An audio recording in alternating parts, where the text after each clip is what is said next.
Ayouk Info, l'actualité non-stop. Permettez-moi, bien évidemment, au travers de ces points de presse, d'essayer un peu de dresser un tableau, parce que je vous ai dit tantôt que nous avons organisé ces points de presse pour alerter les autorités. Le Premier ministre, la Première Madame, la Première ministre, chef du gouvernement, le président de la République, parce que vous verrez certains médias publier de fausses informations dans le but de ternir l'image du ministère de l'Éducation nationale. Ils sont bien évidemment au service des officines politiciennes, juste parce que ceux-là voient leurs intérêts être bloqués, dérangés. Je dois vous dire ceci, que depuis l'avènement de l'actuel ministre d'État, ministre de l'Éducation nationale, hier, nous avons décrié cela. La présence des intervenants étrangers. Vous verrez, de partis politiques recommander leurs membres, qui ne sont même pas du ministère de l'Éducation nationale, autrefois EPST, pour venir faire fonction d'autres des surveillants, de chefs d'élite. Ce sont des anti-valeurs et nous dénonçons cela. Mais aujourd'hui, il n'y a plus question des intervenants étrangers. Il n'y a plus question de recommandations des partis politiques parce que l'administration publique est apolitique. On ne peut pas avoir des intervenants membres de partis politiques qui sont chefs de ville pour distribuer les items. Franchement, l'actuel ministre d'État lutte contre la politisation de l'administration publique. Et plus question, bien évidemment, de publications tardives. Et d'ailleurs, par conséquent, je dois vous le rappeler ici, pour le cas de l'édition 2022-2023, qu'est-ce qui s'est passé? On a contesté même le résultat des examens d'État. Parce qu'il y a eu des intervenants étrangers, ça veut dire ceux qui ne sont pas du ministère de l'Éducation nationale. Mais aujourd'hui, prenons le cas de l'édition 2023-2024, on a publié dans le 25 jours après la fête de l'examen d'État et le résultat était fiable. Je prends encore un autre cas. Hier, le ministère, parce que je suis en train d'étaler tout ça, parce que ces gens-là veulent ternir l'image, j'insiste ici, du ministère, parce que leurs intérêts sont dérangés. Hier, le ministère était distingué par des détournements décriés par l'IGF, mais aujourd'hui, on doit quand même saluer. Après l'avènement de l'actuel ministre d'État, le ministère a bénéficié d'un appui vers des partenaires techniques et financiers de 1,4 milliard de dollars pour appuyer l'effectivité de la gratuité de l'enseignement primaire. Ça, on doit le saluer. Parce qu'un syndicaliste n'est pas un opposant.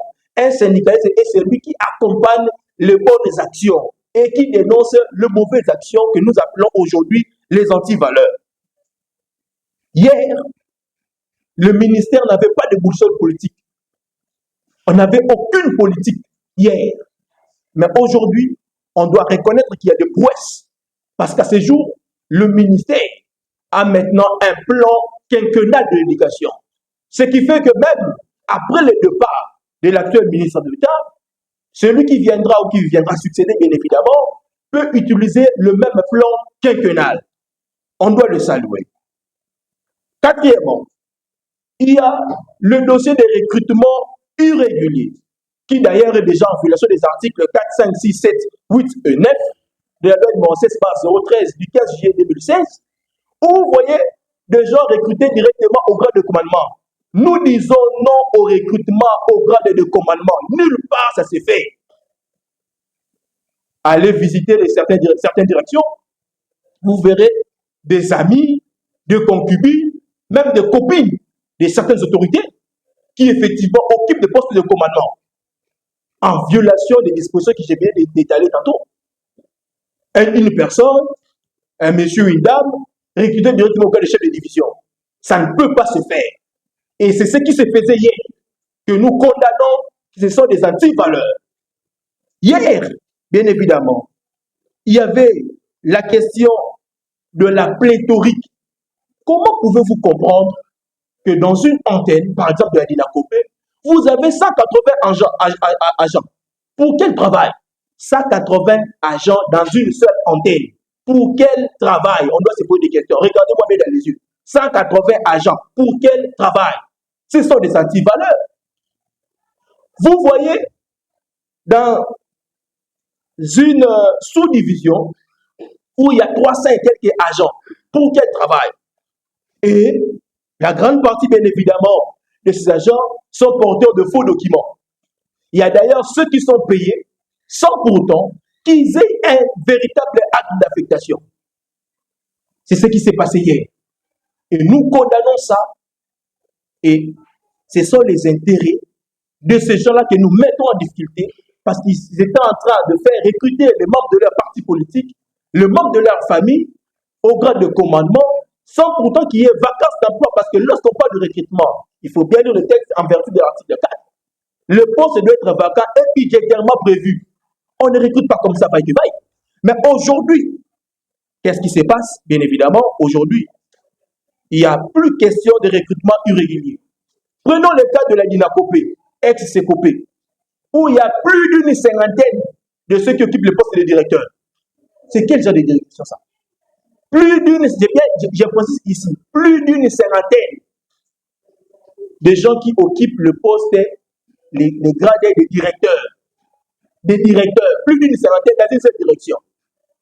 Mais là, c'est détruire, cracher et marcher sur le cadavre des cadres organiques de cette direction-là.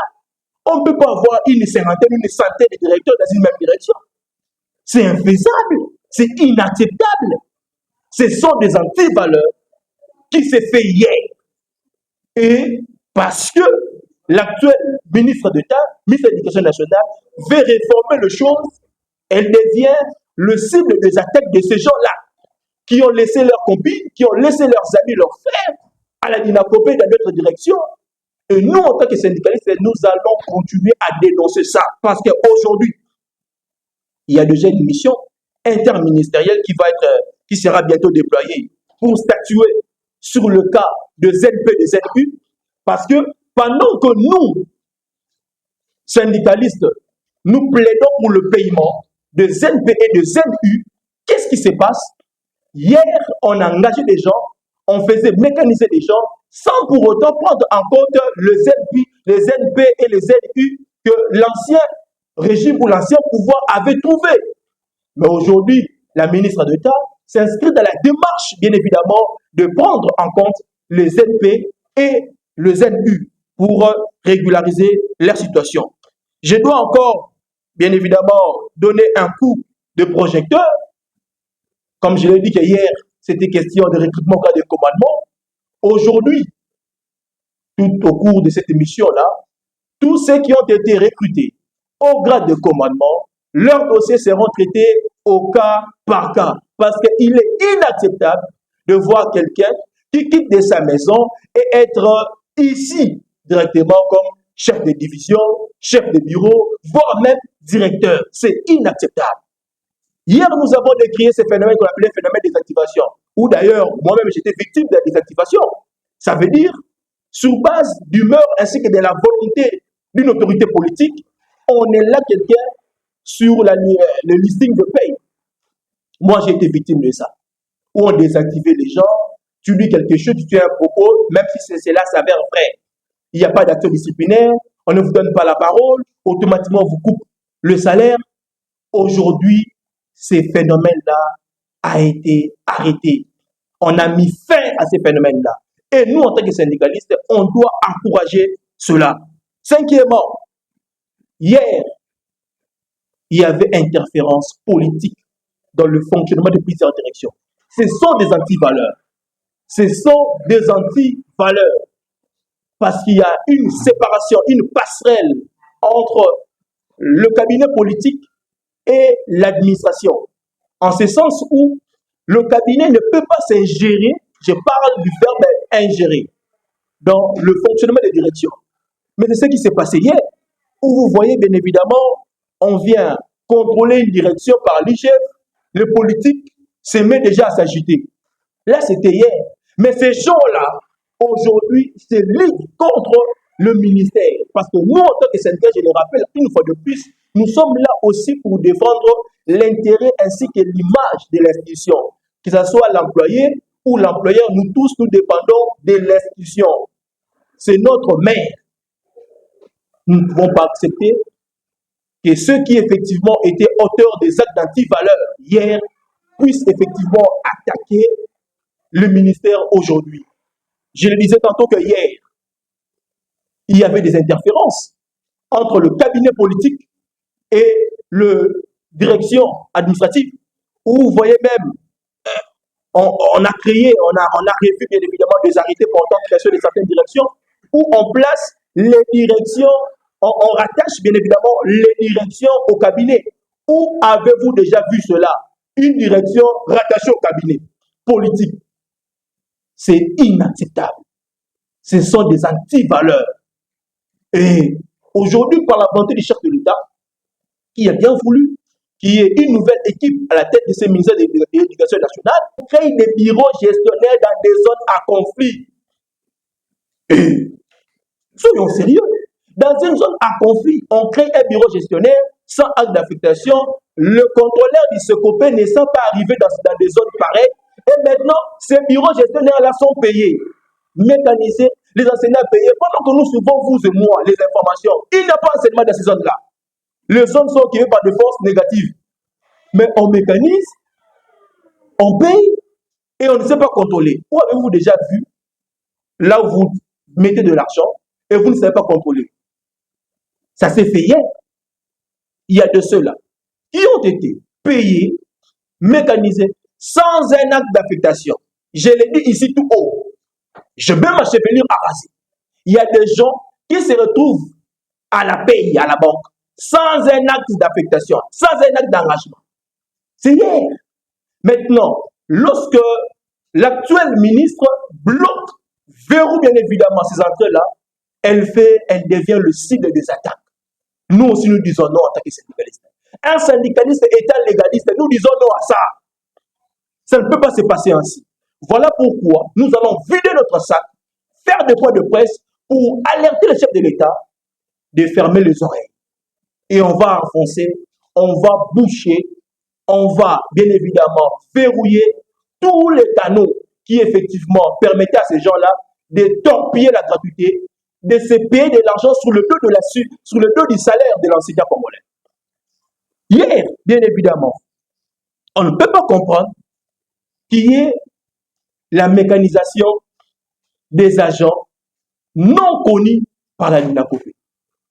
Imaginez vous arrivez, ça d'ailleurs je l'ai dit ici comme exemple, nous étions à Mokoto, où vous voyez des chefs coutumiers, des policiers être payés par les SECOPE. Par quel mécanisme? Par quel mécanisme? Un chef coutumier, un policier peut être payé par les SECOPE. J'ai vu ça à Mokoto. Là, c'est hier. Mais aujourd'hui, je dois vous informer, par la volonté de Madame la ministre d'État, qui effectivement a placé M. Boniface Mbaka à la tête de la LINACOPE, mais pourquoi il y a eu assez de tumulte? Pourquoi cette agitation? Aujourd'hui, l'État nous donne raison. La LINACOPE vient d'instruire, de faire une note, bien évidemment, des services pour ordonner la fermeture de tous les bureaux gestionnaires ouverts sans acte juridique ou administratif. Ces bureaux-là seront fermés bientôt.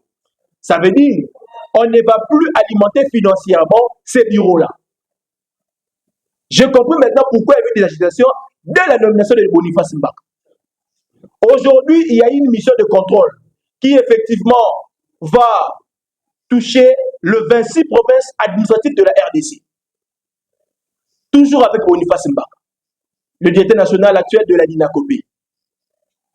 Aujourd'hui, juste pour un seul district de la Lukunga, les contrôleurs sont descendus. Juste, je précise ici, un seul district de la Lukunga, seulement, on a pu récupérer 63 millions de francs congolais. Regardez-moi dans les yeux, je parle des chiffres. On a pu récupérer 63 millions de francs congolais pour un seul district de la Lukunga. Je répète ici, lorsqu'on a déclenché le mouvement de contrôle, la LINACOPE, juste pour un seul district, a récupéré 63 millions de francs congolais. Alors, posons-nous la question, si ce contrôle-là était fait sur l'étendue territoire national, dans les 26 provinces administratives, on va récupérer combien d'argent? Ces 63 millions-là, cette grande somme-là, était payée chaque mois. On payait les fictifs, on payait le porteur de fausses commissions d'affectation, de faux actes d'engagement. Alors, vous comprenez avec moi pourquoi ces gens-là sont en train de combattre le ministère. Parce qu'ici, on ne parle pas des individus. Ils combattent le ministère parce que leurs intérêts sont dérangés. C'est ça la simple raison. Nous demandons à l'opinion de tourner le dos à ces fausses informations. Et nous décourageons ici et maintenant tous ceux qui travaillent en collaboration avec ces officines politiciennes pour ternir l'image du ministère. Ce n'est pas une bonne chose. Nous allons conclure pour vous dire ceci. La gratuité de l'enseignement, initiée par le chef de l'État, tout Congolais en est bénéficiaire. Que vous soyez de l'opposition ou de la majorité, comme j'ai dit tantôt, nous sommes bénéficiaires de la gratuité de l'enseignement. Nous devons soutenir cette initiative. Nous, en tant que syndicalistes, nous avons délié nos langues pour demander à l'opinion nationale et internationale d'accompagner cette réforme qui, effectivement, dans les prochaines années, va toucher les niveaux secondaires, même universitaires, si possible. Nous le croyons. Mais nous devons arrêter avec la corruption, arrêter avec la fraude, arrêter avec la mafia. Parce que l'antivaleur, la corruption, ce sont des freins pour le développement. Et nous demandons à nos amis de la presse, s'il vous plaît, on ne peut pas vous acheter à cause de petits billets de banque, diffuser des fausses informations juste pour plaire à X ou à Y. Ce gens-là qui vous appelle, vous contacte, hier était à la base de beaucoup d'actes d'anti-valeur dont j'ai bien énuméré tantôt. Et aujourd'hui, nous avons l'opportunité d'avoir une personne propre, honnête. Voilà pourquoi même le partenaire technique et financier internationaux lui ont fait confiance en mettant à sa disposition un montant de l'ordre de 1,4 milliard, 1,4 milliard de dollars pour appuyer la gratuité de l'enseignement primaire.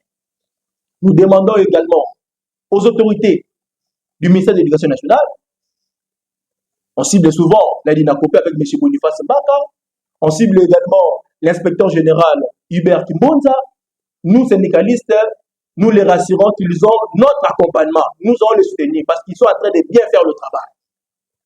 Je vous dis, hier, on falsifiait, les attestations de réussite ont été falsifiées. Aujourd'hui, avec l'avènement des nouveaux IG, plus question de falsification.